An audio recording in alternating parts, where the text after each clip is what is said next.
नमस्कार साथियों। आज का हमारा टॉपिक है सम्मान की तलाश। एक शिक्षक की अपमान भरी सच्ची कहानी। जिंदगी में शिक्षक के पग पग पे अपमान और तिरस्कार की घटनाएं होती रहती हैं और वो अपमान और तिरस्कार शिक्षक कड़वा घूंट समझ के पीता रहता है।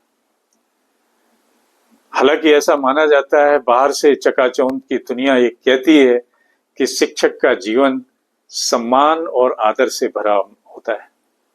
उसकी जिंदगी में, समाज में, बच्चों के बीच में बहुत ही सम्मान होता है। लेकिन शिक्षक की यात्रा अपमान से भरी होती है, तिरस्कारों से भरी होती है। विभिन्न क्षेत्रों में उसको ये अपमान और तिरस्कार झेलना पड़ता है। उसकी जिंदगी झकझोर दी जाती है। लेकिन उस झकझोर भरी जिंदगी में अगर शिक्षक के अंदर आत्मसम्मान है, सेल्फ रिस्पेक्ट है, सेल्फ एस्टीम है, तो अपने को मजबूत बनाता है। आत्मसम्मान उसकी वो कड़ी होती है कि जो उसको जिंदा रखती है, सिखाती है, प्रेरणा देती है, कठिन परिस्थितियों में लड़ने की क्षमता देती है। तो आइए जानते हैं इस सच्ची घटना में 4-5 परिस्थितियों में, क्षेत्रों में कैसे कैसे उसे एक शिक्षक को अपमान सहने पड़े।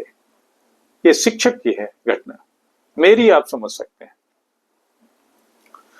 तो सबसे शिक्षक बनने की शुरुआत के साथ ही पहला अपमान मेरी जिंदगी में शुरू हो जाता है। मेरा पहला स्कूल केंद्रीय विद्यालय अरमापुर, कानपुर। मैं बहुत ही अति उत्साहित था।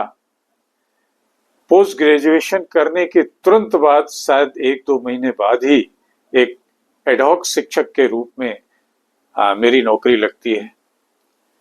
पूरा उत्साह, पूरी ऊर्जा, पूरा कमिटमेंट कि मैं बच्चों को कुछ दूंगा। जो कमी छात्र जीवन में मेरे साथ रही है, मैं उन बच्चों में नहीं होने दूंगा। तो उसी जोश और उत्साह में और उसी इनोसेंसी में मैं प्राचार्य महोदय के पास पहुंच गया। कुछ मुझे महसूस हुआ तो मैं प्राचार्य महोदय के पास पहुंचा और उनसे मैंने बताया कि कुछ बोर्ड वगैरह टूटा है सर, कुछ चाक आक मिलती नहीं है, कहीं पे कमी पड़ती है, या एक मुझे इस तरीके का ये न्यूज़पेपर अगर कुछ ऐसा बच्चों के लिए हो जाए तो शायद लैंग्वेज लर्निंग में बहुत ही अच्छी चीज होगी। ऐसे कुछ संसाधन 2-3 मैंने उनसे डिमांड रखी। प्राचार्य महोदय ने इसे बड़े हल्के में लिया, क्योंकि वो सरकारी सिस्टम के एक मजे हुए खिलाड़ी थे। उनको लगा ये चीजें देनी पड़ेंगी।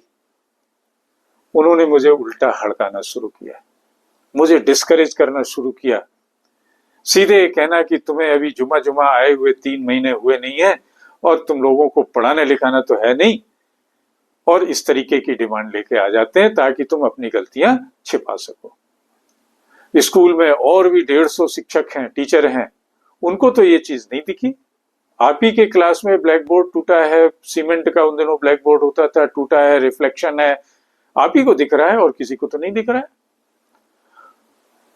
एक तरीके से मुझे उन्होंने तिरस्कृत किया। मैं अपने को बहुत ही अपमानित महसूस कर रहा था। शायद मेरे प्रयासों को नकारा जा रहा था। प्राचार्य महोदय का ये कहना है कि नौकरी करो, ये पढ़ाई लिखाई तो उसका हिस्सा है। तो अब मैं खुद से सवाल कर रहा था कि क्या मुझे नौकरी करनी है या मुझे बच्चों को पढ़ाना है। तो एक क्षण जागरूकता का मेरे दिमाग में आया कि नहीं, प्राचार्य महोदय बहुत ही वरिष्ठ हैं, हम सबके अभिभावक जैसे हैं, इनकी बातों का बुरा मैं नहीं मानूंगा और मैं अपने को निरुत्साहित भी नहीं होने दूंगा। मैंने एक दृढ़ संकल्प लिया कि नहीं, जो भी हो अगर इंफ्रास्ट्रक्चर नहीं भी मिल रहा है तब भी मुझे पढ़ाना है, अगर सीनियर टीचर्स उस बात को नहीं भी उठा रहे हैं तब भी मुझे उठाना है, लेकिन साथ साथ मुझे बच्चों को पढ़ाना भी है। पहला अपमान का घूंट और निराशा और डिस्करेजमेंट स्कूल से मिला। एक और चीज थी, शिक्षक बनने के बाद मुझे परिवार में भी अपमानित होना पड़ा। मेरे पेशे को तिरस्कृत नजरों से देखा जा रहा था। मेरे रिश्तेदार जो कि कई अच्छे अच्छे उस पे पदों पे थे या सफल व्यवसायी थे, जब पारिवारिक समूह उसमें समारोह में जमा हुए तो परिचय देने लगे कि मेरा वहां पे बिजनेस है, इतना प्रोडक्शन है, इतना छाते का है, इतनी सेल है।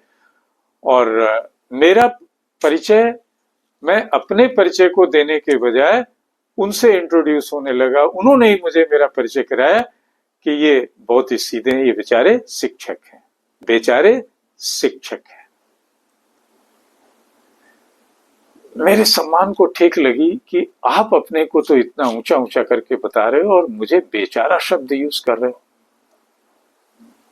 उन्होंने यहां तक नहीं कहा, बल्कि ये भी कह डाला कि अगर ये मेरे साथ बिजनेस में होते, मैंने तो इनसे कहा था कि कहां टीचिंग में फंसे जा रहे हो, मेरे साथ होते तो ये भी मेरी तरीके से यहाँ गाड़ी से आए होते, मेरी तरीके से इनका भी एक बहुत बड़ा बंगला होता है, नौकर चाकर होते, इनकी भी एक पहचान होती। लेकिन नहीं, इनको तो शिक्षक और टीचर बनना था। मेरे पेशे को बड़ी हीन दृष्टि से देखा जा रहा था। मैं अपने को उस समाज में, रिश्तेदारों में अपमानित महसूस कर रहा था। फिर मैंने उस अपमान के घूंट को पिया, एक निर्णय लिया कि हर पेशे का अपना दृष्टिकोण होता है।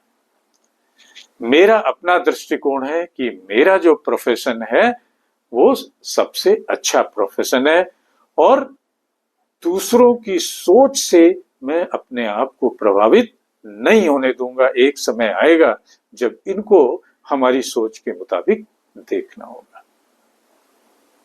तो साथियों, ये दूसरा अपमान था परिवार में, रिश्तेदारों में।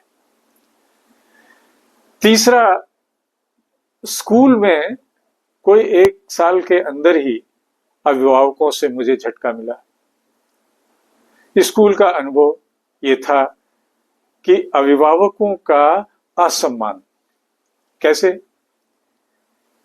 पेरेंट टीचर मीटिंग थी, सभी पेरेंट्स बहुत सारे आके जा रहे थे, अपने बच्चे की चर्चा कर रहे थे और कैसे बच्चे में सुधार ला जाए। एक बहुत ही अक्खड़, मुझे लगता है कि वो एडमिनिस्ट्रेटिव सर्विस के, मुझे याद आ रहा है, पीसीएस रैंक के कोई अधिकारी थे, वो उस बैठक में आए। बच्चे क्या, उन्होंने प्रोग्रेस रिपोर्ट रखा, उनका बच्चा कुछ अच्छा कर नहीं पा रहा था, तो उन्होंने सीधे एक डायलॉग मेरे पे फेंका। गुस्से में आके, मैंने उनको कुछ समझाना चाहा था, तो गुस्से में आके उन्होंने कहा कि आप मुझे सिखा रहे हैं, मैं इस इतनी हायर नौकरी पे यूं पहुंचा हूं, आप जैसे शिक्षक हमारे बच्चों को क्या सिखाएंगे और क्या सिखा सकते हैं? जिस तरीके से आप पढ़ा रहे हैं, इस पढ़ाई के तरीके से आप मेरे बच्चे को कुछ नहीं सिखा पाएंगे। मैं सन्न रह गया, गहरा आघात लगा मुझे। मेरी सारी मेहनत व्यर्थ चली जा रही थी। अपने जिस कैरियर में बच्चों की भलाई को मैंने अपना सिद्धांत और अपना उद्देश्य बनाया था, वो एक झटके में वो किला गिरता हुआ नजर आया। फिर भी मैंने अपने काम पे भरोसा रखा, उस अपमान के घूंट को पिया। काम पे भरोसा था मुझे, अपने तरीके से मैंने बच्चों की मदद जारी रखी। अच्छे परिणाम आए, अच्छा महसूस हुआ और मैंने ये पाया कि किसी के भी कमेंट को दिल पर लेने के बजाय उसको अपने काम से जवाब देना चाहिए। तो ये मेरा तीसरा शिक्षक के रूप में अपमान जो मुझे याद है। एक और क्षेत्र, दूसरा क्षेत्र था सार्वजनिक जगह पे अपमान। बड़ा ही असहज अनुभव था वो। ये बात उन दिनों की है जिस समय केंद्रीय विद्यालय की आभा गिर रही थी। दुकान पे मैं सामान खरीद रहा था। एक शख्स मेरे पास आए, गाड़ी से उतरे, उन्होंने मुझे देखा, पहचाना, और पहचानने के बाद बड़ी तिरस्कृत नजरों से देखते हुए बोले, अरे आप तो वहीं उसी केवी में टीचर हैं कि जहां का रिजल्ट बहुत खराब आया है। पब्लिक स्कूलों का रिजल्ट तो 90% आया, 91% आया, आपके रिजल्ट का, स्कूल का तो रिजल्ट 80% आया।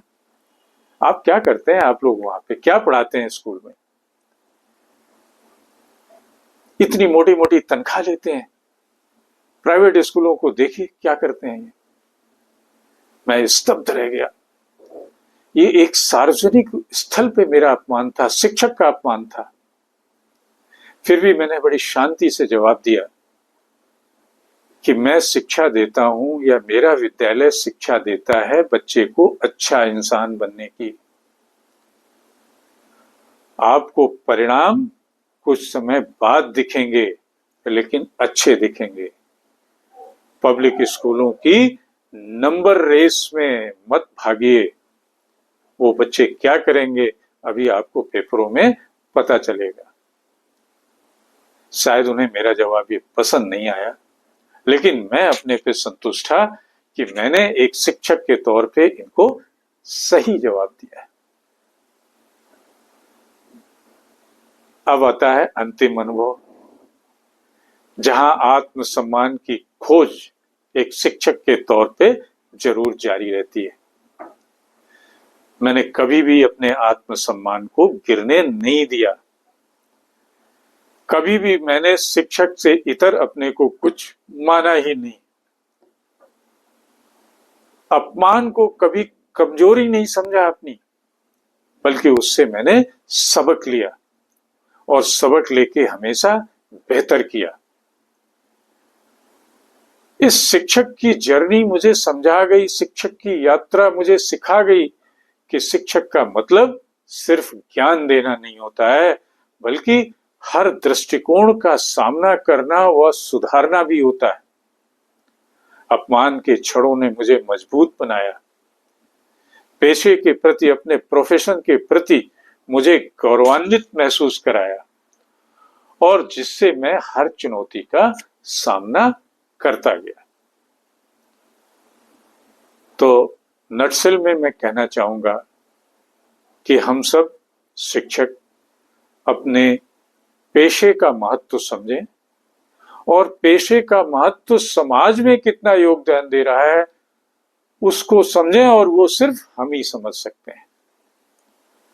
कठिनाइयां आने दें, कार्य पे अपने गर्व करें, अपना आत्मसम्मान बनाए रखें, और आत्मसम्मान इस हद तक कि मैं आपको बताऊं कि पीजीटीसी टीचर के बाद जब मैं हिंदुस्तान के सबसे बड़े केंद्रीय विद्यालय KVNMR, जिसमें 3 कैंपस, JNU, NCERT, IIT, 3 जगह स्कूल थे और हिंदुस्तान का सबसे बड़ा केंद्रीय विद्यालय था, तब भी मैंने अपने को एक शिक्षक के रूप में प्रेजेंट किया।